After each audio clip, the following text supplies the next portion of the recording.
exponential function. So like I was saying, if you look at e to the x and you find the slope at each point, the slope gets steeper and steeper and steeper as you move from the negative infinity to infinity. And so the slope of e to the x is itself e to the x. Okay, so if I was graphing the slopes, it ends up being exactly the same curve.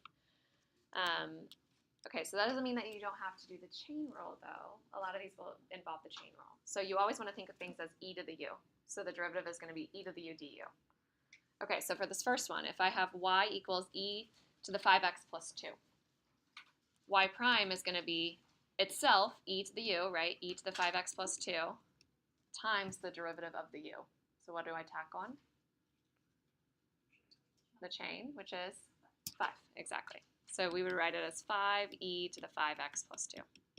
Done. Do we like that? All right, so the next one, if I have e to the sine of x, y prime is going to be e to the sine of x, e to the u, same thing, times the derivative of sine is cosine of x, exactly. So I usually write it cosine of x times e to the sine of x. It doesn't matter. You can leave it in the other form too.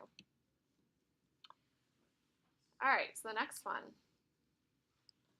What do we think? F prime of x equals itself, e to the square root of x. We always have itself in there. Times, do you guys know right away what the derivative of square root of x is? 1/2 x to the negative 1/2. Do you guys remember when I told you guys, I said a while ago that you should know right away, instead of writing it as 1/2 x to the negative 1/2, that's kind of sloppy. The way that we always write it is 1/2 root x. Do you guys see how that's the same? 1/2 x to the negative 1/2. So we're going to multiply by 1/2 root x. So if I wanted to clean it up a little bit, I could put the e to the square root of x on top and then 2 root x on the bottom.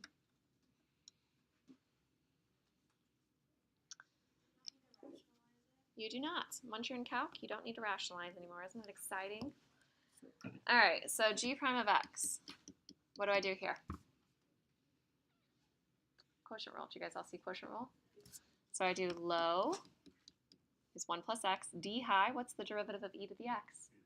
Itself, e to the x, minus high, e to the x. D low is 1, all over the square of what's below. So when you have e to the x functions, whenever you have the product rule and quotient rule, you're often going to have a factor, always. You'll always have a factor that you can pull to the front. So see how on the top you have an e to the x in common to both pieces? So we're going to pull that e to the x to the front, and then we'll see if it simplifies anymore. So we have 1 plus x, and then it would be minus 1. Do you guys see that?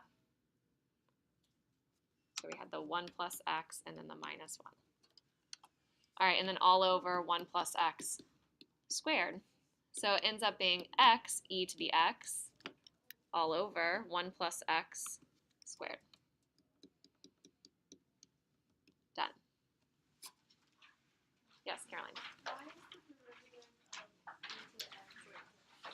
It just is. It's, you know how we talked about, like, if you had graphs and you said, like, what if you had x cubed? And we talked about graphing its derivative. Well, we have a slope of 0 there, right? And it's increasing, increasing, increasing, increasing, increasing, increasing. But it's pretty close to 0 as it gets closer to 0. So its derivative ended up looking like a parabola. The slope was always positive, except at 0 where it was a horizontal slope, like a slope of 0. Does that make sense? So we learned how to graph all of the derivatives based on their slopes. Well, e to the x, its slope is always increasing, and it increases at exactly the same rate. Okay. All right, so how about this one? Be smarter than the homework. Do I want to take the derivative of e to the natural log of cosine of x? No, I don't. That's hard. I don't know how to take the derivative of natural log of cosine of x. Ah, e to the natural log does not cancel. Yes, this becomes just plain cosine of x. So then what's y prime? Negative sine of x. So don't overthink things. Always look for the easiest way to do things. All right, so you guys are going to get used to seeing things like e to the 7x.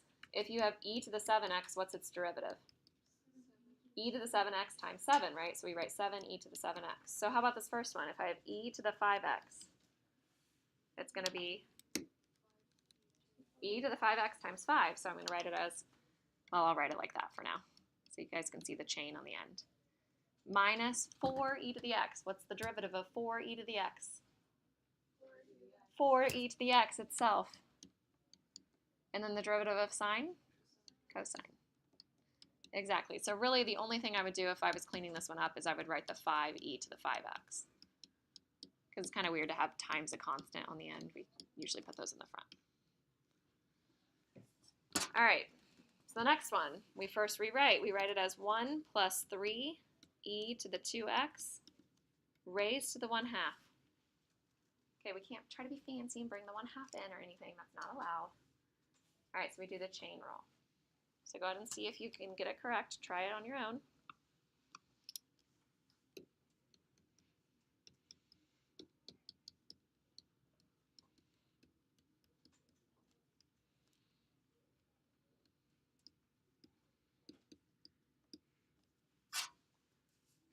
All right, so your answer should be 1/2, our u part, the 1 plus 3e to the 2x raised to the negative 1/2, and then times the derivative of u. So the derivative of the inside, the derivative of 1 plus 3e to the 2x is going to be 3e to the 2x times 2.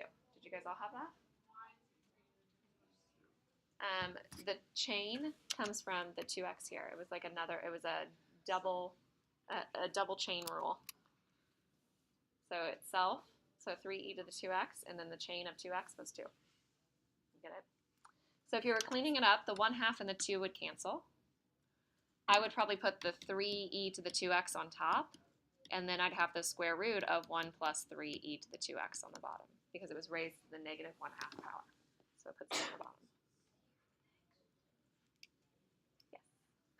So I just did a 6e to the 2x. That's fine, yeah, totally. So then reduce out your 6 and 1/2, yeah. All right, so this one I'm going to rewrite first. I'm going to write it as sine of e to the cosine of t all squared. How many chains do I have here? 3. You see it? There's a u that would be here. There's a u that is here. There's a u that is here. There's 3 chains. Because the sine squared just means all of that is being squared. Like sine squared x is sine of x in parentheses squared. All right, so the first thing we're going to think about is the whole outside. It would be like u squared. The derivative of u squared is 2u. So we're going to do 2. The u part stays the same, so sine of e to the cosine of t to the first. And then times the derivative of the inside. So if I have a whole new problem and I think of y equals sine of e to the cosine of t, I'm thinking about how to take the derivative of it. So now it's in the form of sine of u. So the derivative of sine of u is going to be cosine of u. So we're going to have times cosine of e to the cosine of t times du.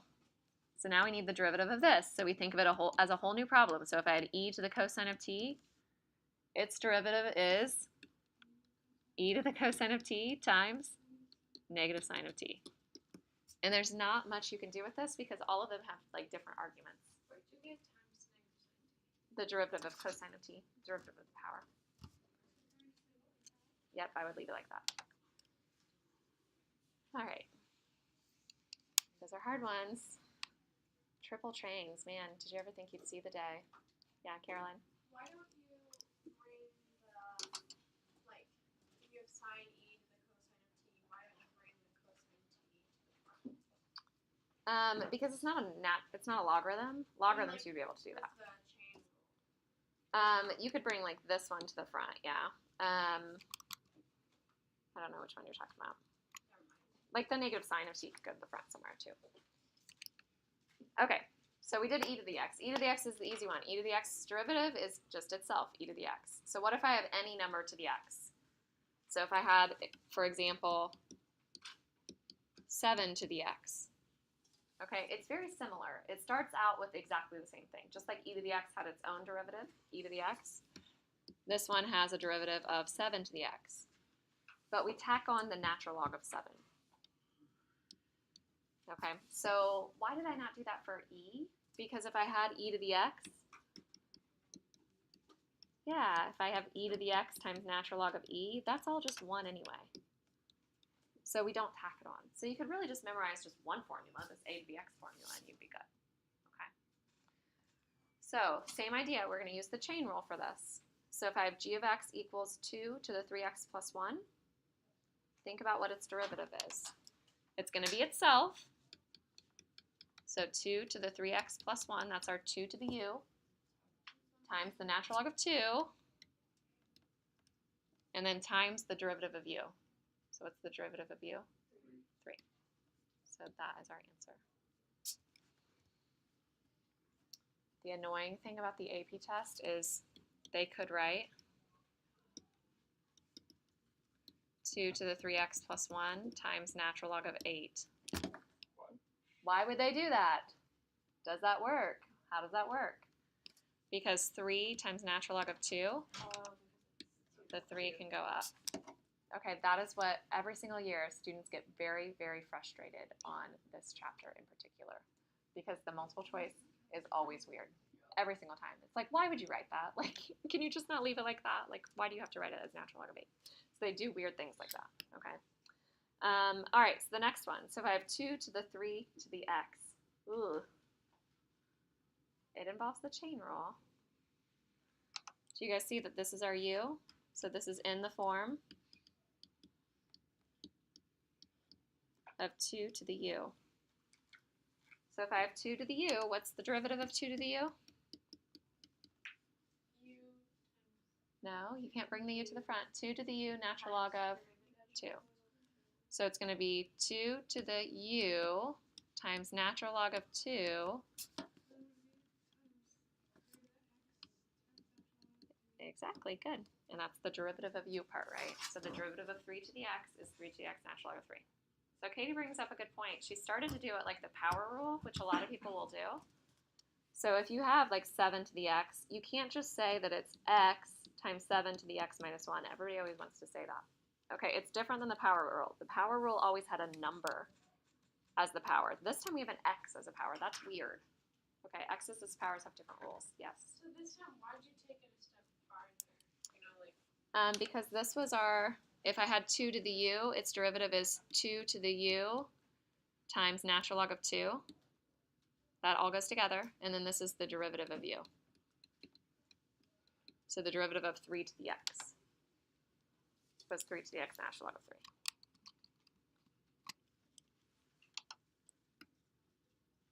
All right, so same idea on the next one. So it's in the form 10 to the u. So when we have 10 to the u, its derivative is going to be 10 to the u, natural log of 10. So I'm going to have 10 to the tangent of x times natural log of 10 times the derivative of tangent is secant squared. Good. That's our answer.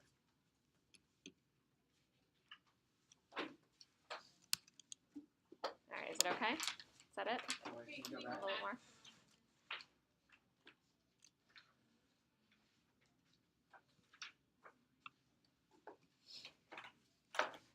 All right. So it says find the absolute maximum value of f of x equals x e to the negative x. Okay, so we haven't talked too much about absolute maximums, absolute minimums. Usually these occur where the slope is equal to 0. Okay, occasionally it could be like at a cusp though, where the slope is undefined. So we also want to kind of consider that as well. Okay, so let's try this problem. Okay, so find the absolute maximum value for the function. So we're going to do f prime of x. We're going to take the derivative of x times e to the negative x. What rule do I need? I need the chain rule because of the negative x, but what else? Product rule. So I'm going to do first is x times derivative of the second. So the derivative of e to the negative x is e to the negative x times negative 1 plus derivative of x is 1. Derivative of e to the negative x is itself e to the negative, or not derivative, keep it the same, e to the negative x, sorry. When we do this, every time we have an e to whatever, we have something we can pull out when we do the product rule or quotient rule. So I'm going to pull out the e to the negative x. When I do that, I have negative x plus 1. Like I said, I want to find when my slope is equal to 0 or when it's undefined. Why is it a negative x there? because of the negative 1. All right, so I'm going to set each piece equal to 0. Well, e to the negative x equals 0 means that 1 over e to the x is equal to 0. That can't possibly happen. You can't have 1 over something equaling 0, right? So this one doesn't work. But negative x plus 1 equals 0 can happen. It's when 1 is equal to x. Okay, so that's a possible location for the maximum or minimum. What we end up doing eventually is we put that on a number line. So we'll do this in the next couple sections, next chapter actually. And then we would test on the left and the right of it. So if we test something like 0, and we're testing it in f prime. So go back to your f prime equation and plug in 0. We have 0 plus e to the 0. What's e to the 0? 1. Is that a positive or negative amount in the end? It's positive, right? It was 1. So when you plug in 0, you get a positive number. But if you plug in 2, and you can use your calculator and plug it in, you end up getting a negative number. So that means my slope was positive, and then my slope was negative. So if you go up and then you go down, would you have a maximum or a minimum? You would have a maximum at 1. Do you see it? If you go up and then you go down. I didn't hear that at all. So there's a max at x equals 1. And then if I wanted to find how high it goes, what would I do? I plug it into the original. So f of 1 equals 1 times e to the negative 1 equals 1 over e. So really, the way I would write it is I would say a max of 1 over e at x equals 1. That would be like the precise way of writing it. The max is the y value at a certain location. I think we've done that before. All right, I don't know what else we have in this section. Let me kind of skip around. All right, so you might also have implicit differentiation. So it's just the same idea. So whenever you have a y term, make sure you tack on the dy over dx.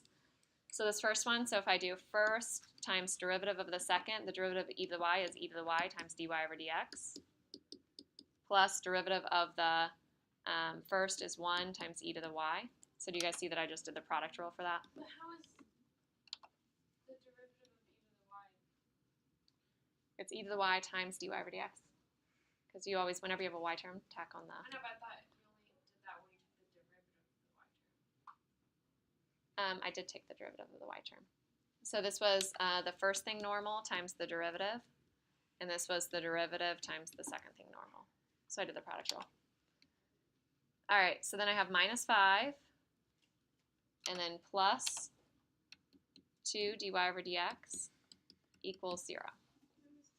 Yeah? How did you get the plus 1 times e to the y? So I'm doing the product rule for the x times e to the y. You see it?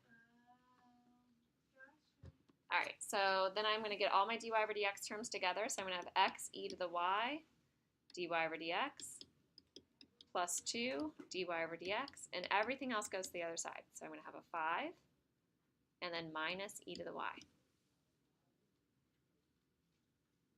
So are you guys good at doing the next step together? Like pull out the dy over dx and then divide the term over. So we're going to have dy over dx, and then we'd basically have a big parenthesis that would say x e to the y plus 2. But I'm going to divide that over. So I'm going to have 5 minus e to the y divided by x e to the y plus 2. That is our derivative.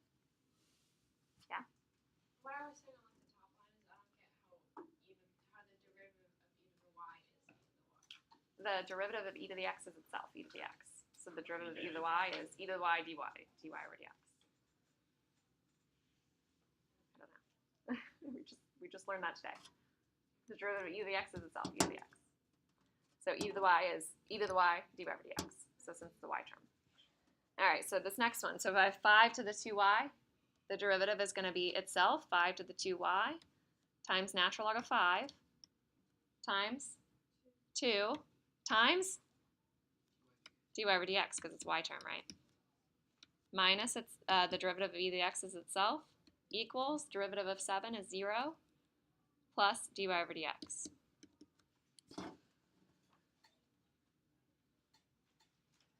So we're going to get the 5 to the 2y times natural log of 5 times 2 times dy over dx minus dy over dx equals, and I'm going to add the e to the x over.